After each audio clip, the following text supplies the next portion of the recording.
Bonjour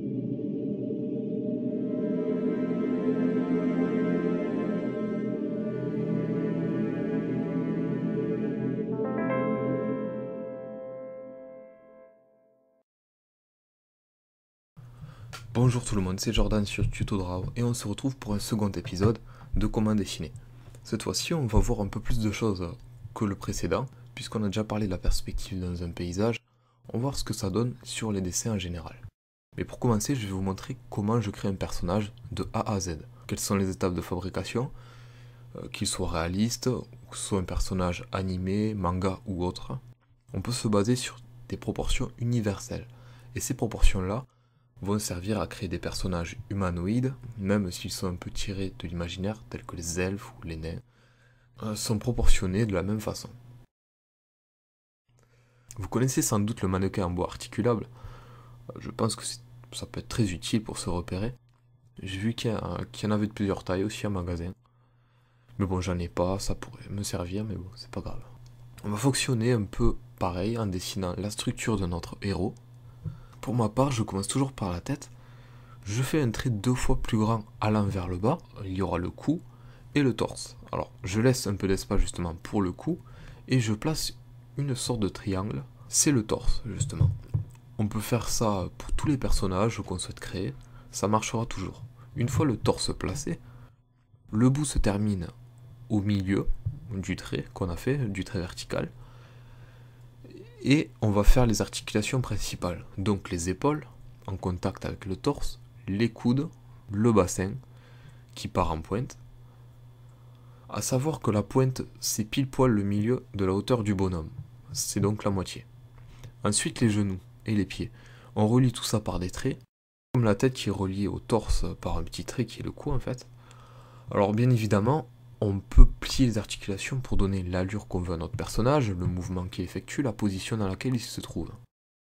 Puis on en vient à la solidification. Alors on peut dire que c'est la seconde étape, il n'y a rien de plus simple. On va juste rejoindre toutes les articulations de nos membres, comme la tête et le torse. On commence par le bras par exemple. Alors on peut laisser les articulations visibles, coudes, genoux, etc. Pour l'instant on ne s'occupe même pas des détails du visage. On relie tout. C'est très simple.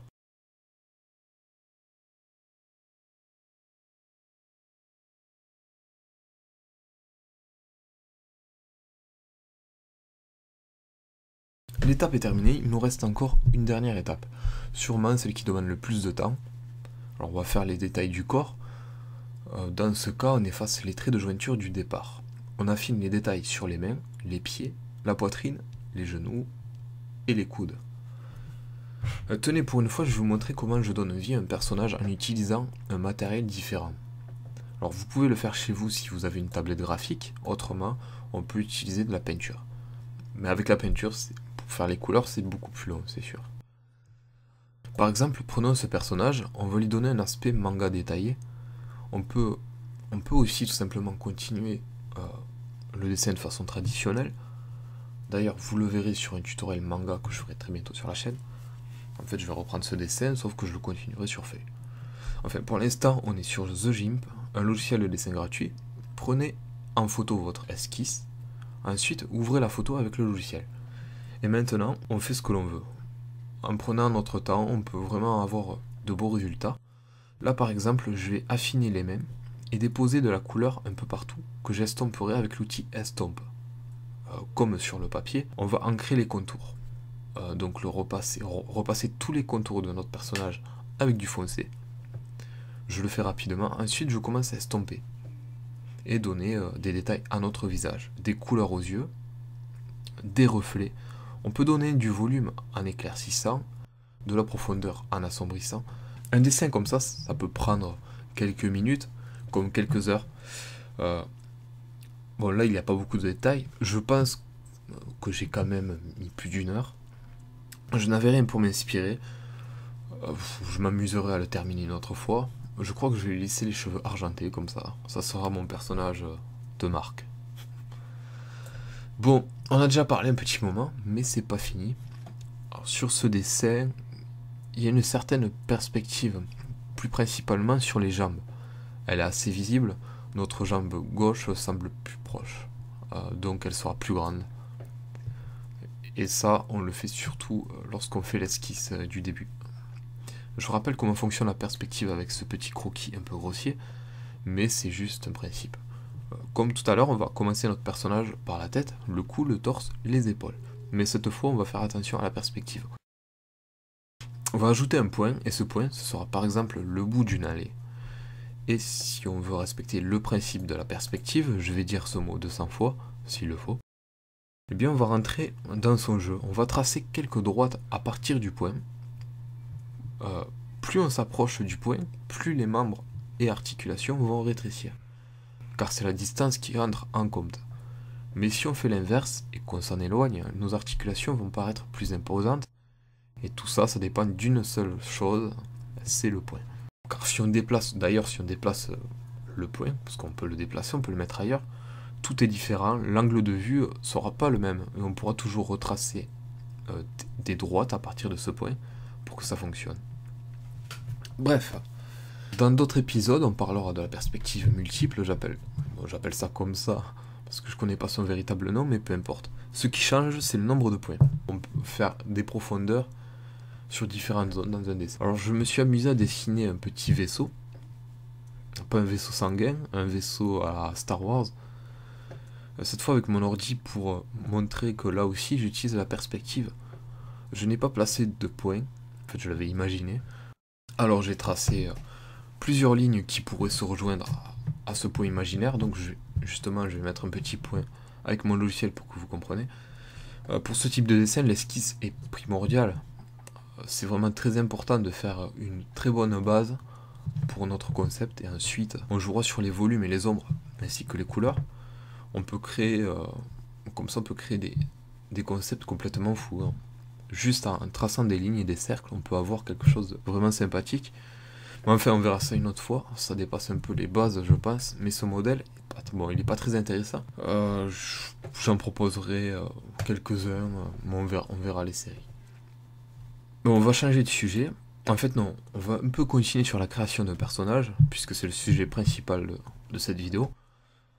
Si on va en faire, en commençant par la tête par exemple, une forme assez simple à dessiner sur notre base, en plaçant un rond, puis on pique vers un côté, un peu de cette façon. Ensuite, on fait les contours foncés pour délimiter le crâne, c'est souvent la même chose pour tous les personnages. Mais bon, si on adopte la première technique, on fait d'abord notre structure, en commençant par la tête, le torse, les épaules, le bassin, les jambes. J'attends que cette voiture passe, j'ai pas fermé la fenêtre. Voilà. Et on se débrouille plus facilement comme ça. On m'a demandé de parler des ombres. Alors là c'est quelque chose de très long. Alors je vais rapidement dire quelques mots dessus, puis on verra ça dans d'autres vidéos. Déjà l'ombre, c'est unique, elle est uniquement soumise.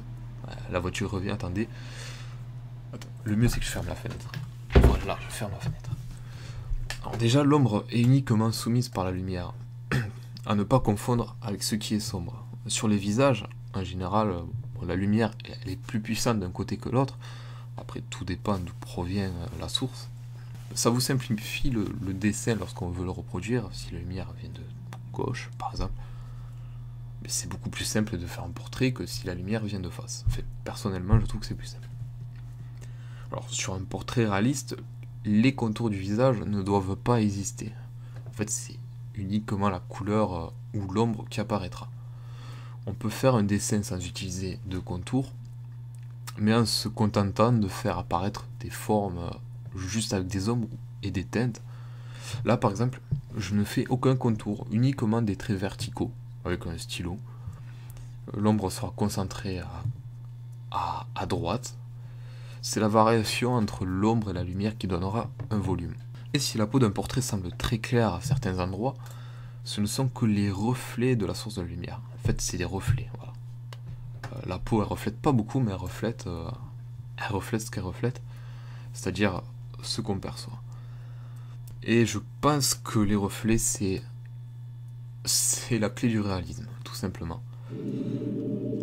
Alors, ce bruit signifie qu'on termine notre épisode, et je vous remercie de m'avoir à nouveau suivi. Rendez-vous donc dans 2 semaines pour l'épisode suivant. 2 semaines parce que j'ai mis 1 semaine, mais bon, C'était vraiment serré.